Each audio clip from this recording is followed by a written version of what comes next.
ਜੀ अस्सलाम वालेकुम वरहमतुल्लाहि वबरकातहू। सारे स्टूडेंटां नू ईद मुबारक। जनाब सब तो पहले कैसी ईद गुजर रही है? मज़ेदार गुजर रही है। ईद दी छुट्टियां सन, मैं सोचा लैक्चर रिकॉर्डिंग करने की बजाय अज थोड़ा जिहा इंटरटेनमेंट वास्ते कोई कहानी होई है, तो एक छोटी सी एक कहानी जिहड़ी है वो लैके आया तुहाडे वास्ते।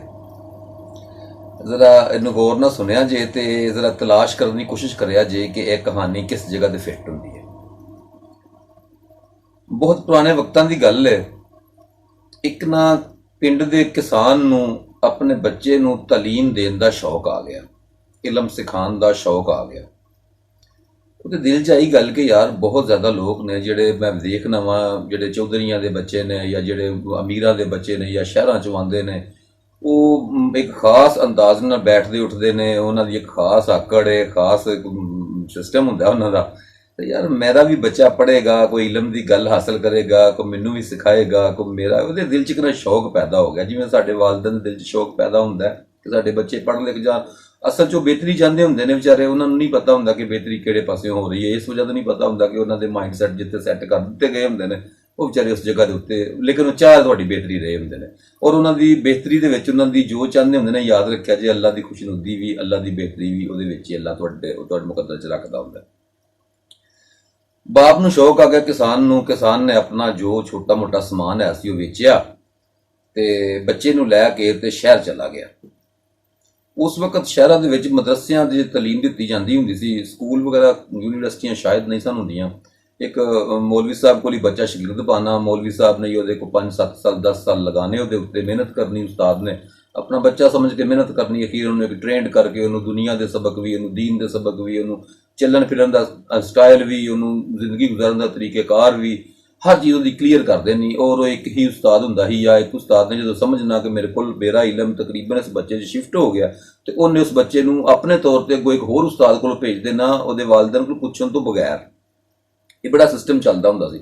ਔਰ ਬੱਚੇ ਜਦੋਂ ਵਾਪਸ ਆਉਂਦੇ ਹੁੰਦੇ ਹਨ ਕੋਈ 10-12-15 ਸਾਲ ਬਾਅਦ, ਤੇ ਉਸ ਵਕਤ ਉਹ ਵਾਲਿदैन ਦੇ ਅੱਗੇ ਇੱਕ ਪੂਰੇ ਆਲਮ ਬਣ ਕੇ ਖਲੋਂਦੇ ਹੁੰਦੇ ਸਨ ਔਰ ਉਹਨਾਂ ਨੂੰ ਖੁਸ਼ੀ ਹੁੰਦੀ ਸੀ। ਹੋਣ ਵਾਲਾ ਦੌਰ ਨਹੀਂ ਸੀ ਹੈ। ਉਹ ਇੱਕ ਮੌਲਵੀ ਸਾਹਿਬ ਦੇ ਮਦਰਸੇ ਚਲਾ ਗਿਆ, ਉਹਨੇ ਜਾ ਕੇ ਮੌਲਵੀ ਸਾਹਿਬ ਅੱਗੇ ਆਪਣੀ ख्वाहिश ਦਾ ਇਜ਼ਹਾਰ ਕੀਤਾ। ਉਹਨੇ ਕਿਹਾ, ਮੌਲਾਨਾ ਸਾਹਿਬ ਇਹ ਮਸਲਾ ਹੈ, ਮੇਰਾ ਦਿਲ ਕਰਦਾ ਮੇਰਾ ਬੱਚਾ ਪੜ੍ਹੇ ਲਿਖੇ, ਮੇਰੇ ਦਿਲ ਦਾ ਇਹ ख्वाब ਹੈ, ਤੇ ਤੁਹਾਡੀ ਮਿਹਰਬਾਨੀ ਹੈ ਮੇਰੇ ਬੱਚੇ ਨੂੰ ਪੜ੍ਹਾ ਸਕਦੇ ਹੋ, ਵੇਖੋ ਗਰੀਬਾਂ ਦਾ ਬੱਚਾ ਪੜ੍ਹ ਜਾਏਗਾ। ਮੌਲਵੀ ਸਾਹਿਬ ਨੇ ਕਿਹਾ, ਹੌਸਲਾ ਦਿੱਤਾ, ਉਹਨੇ ਕਿਹਾ ਬਿਲਕੁਲ ਫਿਕਰ ਨਹੀਂ ਕਰਨੀ, ਮਾਸ਼ਾਅੱਲਾ ਤੁਹਾਡਾ ਬੱਚਾ ਜਿਹੜਾ ਨਾ ਉਹ ਖੂਬਸੂਰਤ ਹੈ, ਵੇਖਣ ਦੇ ਵਿੱਚ ਸਮਝਦਾਰ ਵੀ ਹੈ, ਸਾਰਾ ਮਾਮਲਾ ਠੀਕ ਹੈ, ਇਨਸ਼ਾਅੱਲਾ ਪੜ੍ਹੇਗਾ ਤੇ ਹੋਰ ਵੀ ਬੱਚੇ ਪੜ੍ਹਦੇ ਨੇ, ਤੇ ਕਾਲ ਨਾ ਕਰੋ, ਪੜ੍ਹਾ ਦਿਆਂਗਾ, ਤੁਸੀਂ ਛੱਡ ਦਿਓ ਇਹਨੂੰ। ਉਹਨੇ ਕਹਿੰਦੀ ਮੌਲਵੀ ਸਾਹਿਬ ਦਿਲ ਨੂੰ ਖੁੰਦਕ ਲੱਗੀ ਹੈ ਕਿ ਮੇਰਾ ਬੱਚਾ ਜਿਹੜਾ ਨਾ ਉਹ ਪੜ੍ਹੇਗਾ ਵੀ ਕਿ ਨਹੀਂ ਪੜ੍ਹੇਗਾ, ਮਤਲਬ ਅਸੀਂ ਇਸ ਕਾਬਲ ਲੋਕ ਹੈ ਵਾਂ, ਇਹਦਾ ਜ਼ਹਨ ਇਸ ਕਾਬਲ ਹੈ ਵੀ ਕਿ ਨਹੀਂ ਹੈ। ਉਹਨੇ ਕਿਹਾ ਬਈ ਇੰਜ ਕਰ, ਤੂੰ ਜਾ ਪਿੰਡ ਬੱਚੇ ਨੂੰ ਛੱਡ ਕੇ ਤੇ ਤੂੰ ਚਲਾ ਜਾ, 1 ਸਾਲ ਤੋਂ ਬਾਅਦ ਨਾ ਤੂੰ ਦੁਬਾਰਾ ਆਈ, ਮੈਂ ਉਸ ਵਕਤ ਤੈਨੂੰ ਇਹ ਗੱਲ ਦੱਸ ਦਿਆਂਗਾ ਕਿ ਤੇਰਾ ਬੱਚਾ ਪੜ੍ਹਨ ਦੇ ਕਾਬਲ ਹੈ ਵੇ ਨਹੀਂ ਹੈ, ਕਿਸ ਕਾਬਲ ਹੈ, ਪੜ੍ਹਿਆ ਕਿੰਨਾ ਕੁ ਹੈ, ਇਹ ਅੱਗੋਂ ਵੀ ਪੜ੍ਹੇਗਾ ਕਿ ਨਹੀਂ ਪੜ੍ਹੇਗਾ, ਜਾਂ ਤੈਨੂੰ ਤੇਰਾ ਬੱਚਾ ਦੇ ਦਿਆਂਗੇ ਤੇ ਜਾਂ ਤੈਨੂੰ ਕੋਈ ਨਾ ਕੋਈ ਗੱਲ ਦੱਸ ਦਿਆਂਗੇ। ਉਹਨੇ ਕਿਹਾ ਗੱਲ ਤੇ ਤੁਹਾਡੀ ਠੀਕ ਹੈ। ਉਹਨੇ ਮੌਲਵੀ ਸਾਹਿਬ ਦੇ ਸਪੁਰਦ ਕੀਤਾ ਬੱਚਾ ਤੇ ਵਾਪਸ ਆਪਣੇ ਗਾਉਂ ਚਲਾ ਗਿਆ। ਹੋਇਆ ਕਿ ਉਹ 1 ਸਾਲ ਪੂਰਾ ਹੋ ਗਿਆ ਵਿਚਾਰੇ ਦਾ ਇੰਤਜ਼ਾਰ ਕਰ ਕਰਕੇ। 1 ਸਾਲ ਤੋਂ ਬਾਅਦ ਨਾ ਉਹ ਗਿਆ ਵਾਪਸ, ਜਾ ਕੇ ਮੌਲਵੀ ਸਾਹਿਬ ਨੂੰ ਮਿਲਿਆ, अस्सलाम वालेकुम जी। ਉਹਨੇ ਕਿਹਾ ਜੀ ਵਾਲੇਕੁਮ ਸਲਾਮ। ਉਹਨੇ ਕਿਹਾ ਮੌਲਵੀ ਸਾਹਿਬ ਮੈਂ ਇੱਕ ਬੱਚਾ ਤੁਹਾਨੂੰ ਦੇਖ ਗਿਆ ਸਾਂ। ਉਹਨੇ ਕਿਹਾ ਜੀ ਬਿਲਕੁਲ ਮੈਨੂੰ ਯਾਦ ਹੈ, ਮੈਨੂੰ ਤੁਸੀਂ ਵੀ ਯਾਦ ਹੋ, ਬੱਚਾ ਵੀ ਯਾਦ ਹੈ, ਤੇ ਮੈਨੂੰ ਤੇ ਬੜੀ ਖੁਸ਼ੀ ਸੀ, ਮੈਂ ਨਾ ਤੁਸੀਂ ਬੇਸ਼ੱਕ ਜਲਦੀ ਚੱਕਰ ਲਾ ਲੈਂਦੇ, ਤੇ ਬਹਰਹਾਲ ਬਹੁਤ ਖੁਸ਼ੀ ਵਾਲੀ ਗੱਲ ਹੈ, ਤੁਹਾਨੂੰ ਜਿਹੜੀ ਦਿਲ 'ਚ ਤੁਹਾਡੇ ਤਮੰਨਾ ਸੀ ਉਹ ਤੁਹਾਡੀ ਹਸਰਤ ਇਨਸ਼ਾਅੱਲਾ ਪੂਰੀ ਹੋਏਗੀ। ਬੱਚਾ ਤੇ ਤੁਹਾਡਾ ਬਹੁਤ ਜ਼ਿਆਦਾ ਜ਼ਹੀਨ ਹੈ, ਉਹ ਤੇ ਮੇਰਾ ਕਾਬਿਲ ਸ਼ਾਗਿਰਦਾਂ ਵਿੱਚੋਂ ਇੱਕ ਸ਼ਾਗਿਰਦ ਹੈ। ਉਹ ਬੰਦਾ ਹੈਰਾਨ ਰਹਿ ਗਿਆ, ਉਹਨੇ ਕਿਹਾ ਵਾਕਈ ਖੁਸ਼ੀ ਨਾਲ ਅੱਖਾਂ ਉਹਦੀਆਂ ਖੁੱਲ ਗਈਆਂ ਬਹੁਤ ਜ਼ਿਆਦਾ, ਬੜੀ ਖੁਸ਼ੀ ਦੇ ਨਾਲ, ਬੜੇ ਚਾਅ ਨਾਲ। ਕਹਿੰਦਾ ਮੌਲਵੀ ਸਾਹਿਬ ਵਾਕਈ ਮੇਰਾ ਬੱਚਾ ਮਤਲਬ ਸਮਝਦਾਰ ਹੈ। ਉਹਨੇ ਕਿਹਾ ਭਾई तेरा बच्चा पोजीशन है कि अल्लफ तो लग के ये तक तमाम हरूफे तहजी ਨੂੰ बेहतरीन पहचानन लग ਪਿਆ ਤੇ ਉਹਨੇ ਜੋੜ ਤੋੜ ਕਰਕੇ ਲਿਖਣਾ ਸ਼ੁਰੂ ਕਰ ਦਿੱਤਾ।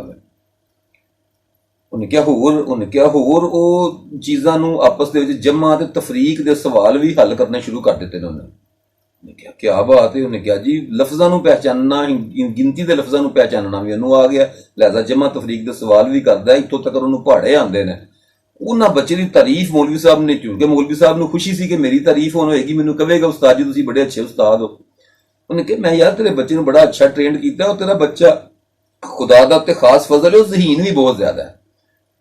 ਉਹਨੇ ਬੜੀ ਖੁਸ਼ੀ ਦੇ ਨਾਲ ਜੋ ਕੋਈ ਇਨਾਮ ਲਿਆਂਦਾ ਸੀ, ਜੋ ਉਹਦੇ ਕੋਲ ਕੋਈ ਚੀਜ਼ ਹੈ ਸੀ, ਉਹਨੇ ਕੱਢ ਕੇ ਮੌਲਵੀ ਸਾਹਿਬ ਦੇ ਅੱਗੇ ਰੱਖੀ। ਮੌਲਵੀ ਸਾਹਿਬ ਨੇ ਬਾਖੁਸ਼ੀ ਉਹਦਾ ਨਜ਼ਰਾਨਾ ਕਬੂਲ ਕੀਤਾ। ਉਹਨੇ ਕਿਹਾ, ਮੌਲਵੀ ਸਾਹਿਬ ਮੈਂ ਆਪਣੇ ਬੱਚੇ ਨੂੰ ਮਿਲ ਸਕਣਾ, ਮੈਂ ਦੇਖ ਸਕਣਾ ਕੋਈ ਕਿੰਨਾ ਕੁ ਜ਼ਹੀਨ ਹੋ ਗਿਆ। ਉਹਨੇ ਕਿਹਾ, ਕਿਉਂ ਨਹੀਂ, ਤੇਰੇ ਸਾਹਮਣੇ ਆਏਗਾ ਤੇ ਤੈਨੂੰ ਜ਼ਹਾਨਾ ਦਾ ਪਤਾ ਵੀ ਚੱਲ ਜਾਏਗਾ। ਉਹਨਾਂ ਬੱਚੇ ਨੂੰ ਆਵਾਜ਼ ਦਿੱਤੀ, ਬੱਚਾ ਆ ਕੇ ਕੋਲ ਬਹਿ ਗਿਆ। ਉਹਨੂੰ ਉਸਤਾਦ ਫਖਰ ਦੇ ਨਾਲ ਆਪਣੇ ਸ਼ਾਗਿਰਦ ਨੂੰ ਪੇਸ਼ ਕਰ ਰਿਹਾ ਉਹਦੇ ਬਾਪ ਦੇ ਸਾਹਮਣੇ। ਉਸਤਾਦ ਨੇ ਬਿਠਾ ਲਿਆ। ਪਹਿਲੇ ਉਹਨੂੰ ਕੋਈ ਇੱਕ ਦੋ ਲਫ਼ਜ਼ ਪੁੱਛੇ, ਅਰਬੀ ਦੇ, ਫਾਰਸੀ ਦੇ, ਉਰਦੂ ਦੇ। ਉਹਨੇ ਪੜ੍ਹ ਕੇ ਸੁਣਾ ਦਿੱਤੇ ਉਹਨੇ ਲਫ਼ਜ਼ਾਂ ਦੀ। ਉਹਨੇ ਕਿਹਾ, ਜਨਾਬ ਅਸਲ ਮਸਲਾ ਨੂੰ ਤੁਸੀਂ ਕਿਹਾ ਸੀ ਰਿਆਜ਼ੀ ਹਿਸਾਬ ਵੀ। ਉਹਨੇ ਕਿਹਾ, ਹਿਸਾਬ ਵੀ ਇਹਨੂੰ ਆਉਂਦਾ ਹੈ, ਮੈਂ ਤੈਨੂੰ ਦੱਸ ਦੇਣਾ। ਉਹਨੇ ਕਿਹਾ, ਬੇਟੇ, ਬਾਪ ਦੇ ਸਾਹਮਣੇ ਸਵਾਲ ਕੀਤਾ। ਉਹਨੇ ਕਿਹਾ, ਬੇਟੇ ਯਾਰ ਮੈਂ ਤੈਨੂੰ ਨਾ ਦਿੱਤੇ 2 ਕਬੂਤਰ। ਉਹਨੇ ਕਿਹਾ, ਠੀਕ ਹੈ ਕਾਰੀ ਸਾਹਿਬ। ਉਹਨੇ ਕਿਹਾ, ਤੇ 2 ਕਬੂਤਰ ਤੈਨੂੰ ਦਿੱਤੇ ਤੇਰੇ ਅੱਬੂ ਹੀ ਨੇ। ਉਹਨੇ ਕਿਹਾ, ਠੀਕ ਹੈ ਕਾਰੀ ਸਾਹਿਬ। ਉਹਨੇ ਕਿਹਾ, ਪੁੱਤਰ ਤੇਰੇ ਕੋਲ ਕਿੰਨੇ ਕਬੂਤਰ ਹੋ ਗਏ? ਬੱਚੇ ਨੇ ਇੱਕ ਲਮਹੇ ਲਈ ਸੋਚਿਆ। ਉਹਨੇ ਕਿਹਾ, ਉਸਤਾਦ ਜੀ 5 ਕਬੂਤਰ। ਉਸਤਾਦ ਪਰੇਸ਼ਾਨ ਹੋ ਗਿਆ। ਉਹਨੇ ਕਿਹਾ, ਯਾਰ ਪਹਿਲਾ ਸਵਾਲ ਇਹਨੂੰ ਕੀਤਾ, ਇਹਨੇ ਜਵਾਬ ਦਿੱਤਾ। ਬਾਪ ਕੀ ਸੋਚ, ਬਾਪ ਵੀ ਹੈਰਾਨ ਹੋ ਕੇ ਉਹਦੇ ਨੂੰ ਵੇਖਣ ਲੱਗ ਪਿਆ ਕਿ ਤੂੰ ਤੇ ਕਹਿੰਦੇ ਸੋ ਇਹ ਜਮਾ ਦੇ ਸਵਾਲ ਠੀਕ ਹੱਲ ਕਰਨ ਲੱਗ ਪਿਆ। ਉਸਤਾਦ ਨੂੰ ਕਹਿੰਦਾ, ਬੇਟੇ ਜ਼ੇਨ 'ਚ ਪ੍ਰੈਸ਼ਰ ਨਹੀਂ ਲੈਣਾ ਮੇਰਾ ਪੁੱਤਰ, ਜ਼ਰਾ ਸੋਚ, ਜ਼ਰਾ ਸਮਝ। ਉਹਨੂੰ ਮਿਸਾਲ ਦਿੰਦਾ, ਕਹਿੰਦਾ, ਵੇਖ ਪੁੱਤਰ, ਇਹ ਮੈਂ ਤੈਨੂੰ ਦਿੱਤੀਆਂ 2 ਪੈਨਸਲਾਂ। ਉਹਨੇ ਕਿਹਾ, ਠੀਕ ਹੈ ਉਸਤਾਦ ਜੀ। ਉਹਨੇ ਕਿਹਾ, ਪੁੱਤਰ ਇਹ 2 ਪੈਨਸਲਾਂ ਤੇਰੇ ਅੱਬੂ ਨੇ ਤੈਨੂੰ ਦਿੱਤੀਆਂ। ਉਹਨੇ ਕਿਹਾ, ਠੀਕ ਹੈ ਉਸਤਾਦ ਜੀ। ਉਹਨੇ ਕਿਹਾ, ਤੇਰੇ ਕੋਲ ਪੁੱਤਰ ਕਿੰਨੀਆਂ ਪੈਨਸਲਾਂ ਹੋ ਗਈਆਂ? ਉਹਨੇ ਕਿਹਾ, ਉਸਤਾਦ ਜੀ 4। ਕਹਿੰਦਾ, ਸ਼ਾਬਾਸ਼ ਮੇਰਾ ਪੁੱਤਰ, ਬਿਲਕੁਲ ਇੰਜ ਹੀ ਸਵਾਲ ਹੱਲ ਕਰਨਾ ਮੇਰਾ ਪੁੱਤਰ। 2 ਕਬੂਤਰ ਤੈਨੂੰ ਦਿੱਤੇ ਮੈਂ।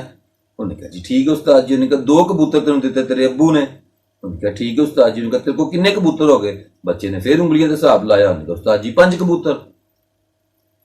ਉਸਤਾਦ ਨੂੰ ਗੁੱਸਾ ਚੜ ਗਿਆ। ਉਹਨੇ 2-4 ਦਫਾ ਮੁਖਤਲਿਫ ਮਿਸਾਲਾਂ ਦੇ ਕੇ ਸਮਝਾਇਆ। ਉਹ ਜਦੋਂ ਵੀ ਹਰ ਦੂਜੀ ਮਿਸਾਲ ਕੋ ਹੋਰ ਕਰਨ ਲੱਗੇ, ਉਹ ਕਵੇ ਕਿ ਯਾਰ ਤੇਰੇ ਕੋਲ ਇੰਨੇ ਜੁੱਤੀਆਂ, ਇੰਨੇ ਤੇਰੇ ਕੋਲ ਫਲਾਣੀ ਚੀਜ਼, ਇੰਨੇ ਤੇਰੇ ਕੋਲ ਕਲਮਾ, ਇੰਨੇ ਤੇਰੇ ਕੋਲ ਫੁੱਲ। ਉਹ ਜਿਹੜੀ ਮਿਸਾਲ ਵੀ ਦੇਵੇ ਬੱਚਾ ਦਰੁਸਤ ਜਵਾਬ ਦੇਵੇ, ਲੇਕਿਨ ਜਦੋਂ ਕਵੇ ਕਿ ਪੁੱਤਰ ਤੇਰੇ ਕੋਲ ਕਬੂਤਰ ਕਿੰਨੇ ਹੋਏ, ਤੇ ਕਵੇ ਜੀ 5 ਕਬੂਤਰ।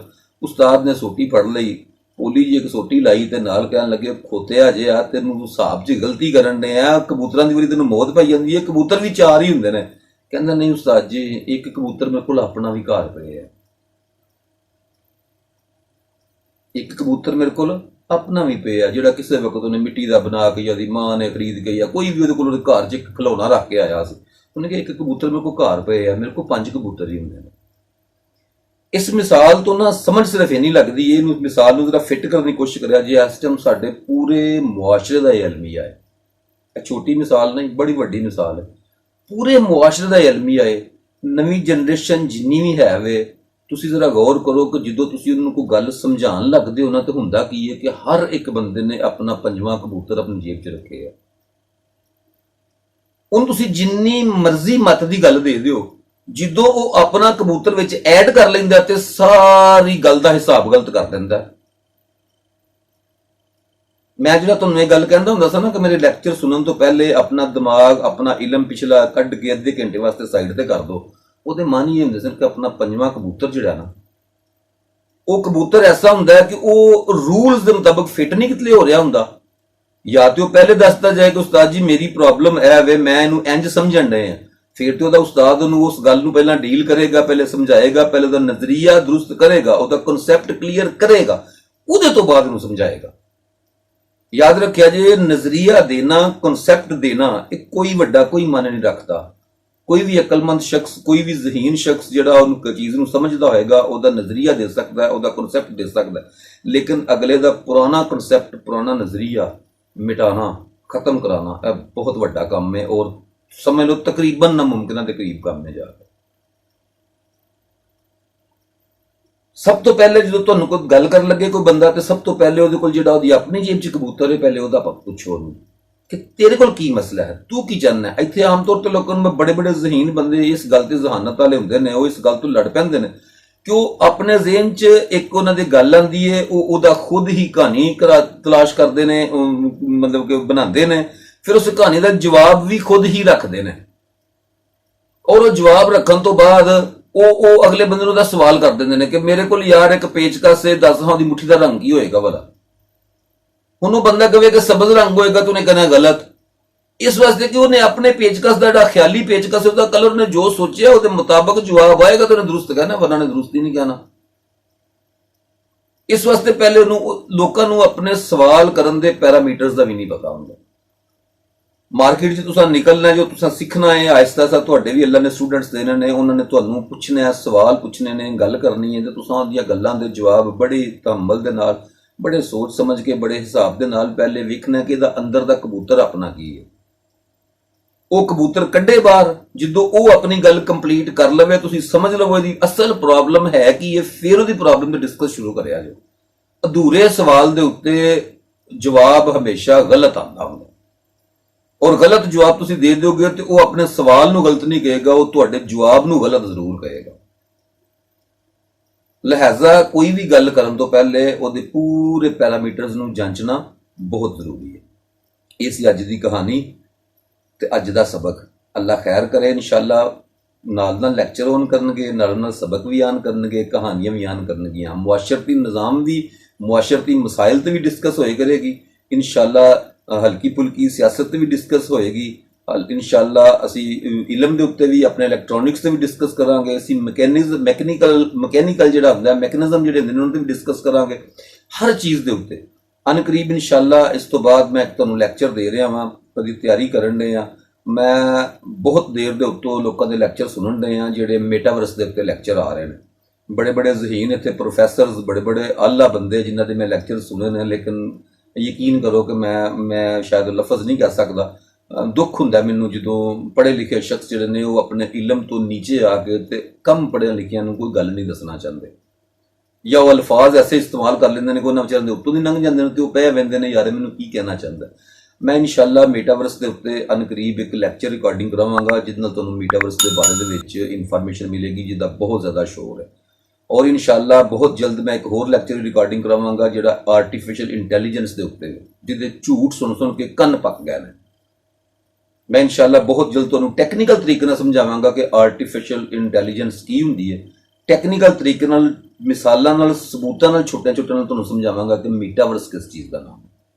ਬਹੁਤ ਜਲਦ ਮੇਰੇ ਲੈਕਚਰ ਆ ਰਹੇ ਨੇ। ਮੇਰੇ ਚੈਨਲ ਨੂੰ ਸਬਸਕ੍ਰਾਈਬ ਕਰੋ, ਔਰ ਇਨਸ਼ਾਅੱਲਾ ਜਲਦ ਮੇਰੇ ਵਾਚ ਟਾਈਮ ਪੂਰਾ ਹੋ ਜਾਏ ਤੇ ਸਬਸਕ੍ਰਾਈਬਰ ਮੁਕੰਮਲ ਹੋ ਜਾਣ ਇਨਸ਼ਾਅੱਲਾ। ਉਸ ਤੋਂ ਬਾਅਦ ਫਿਰ ਮੈਂ ਸਟੂਡੀਓ ਵੀ ਅੱਛਾ ਕਰਨ ਦੀ ਕੋਸ਼ਿਸ਼ ਕਰਾਂਗਾ, ਫਿਰ ਮੈਨੂੰ ਜ਼ਰਾ ਸ਼ੌਕ ਜ਼ਿਆਦਾ ਪੈਦਾ ਹੋ ਜਾਏਗਾ। ਹਾਲੇ ਥੋੜਾ ਜਿਹਾ ਸ਼ੌਕ ਘੱਟ ਹੈ।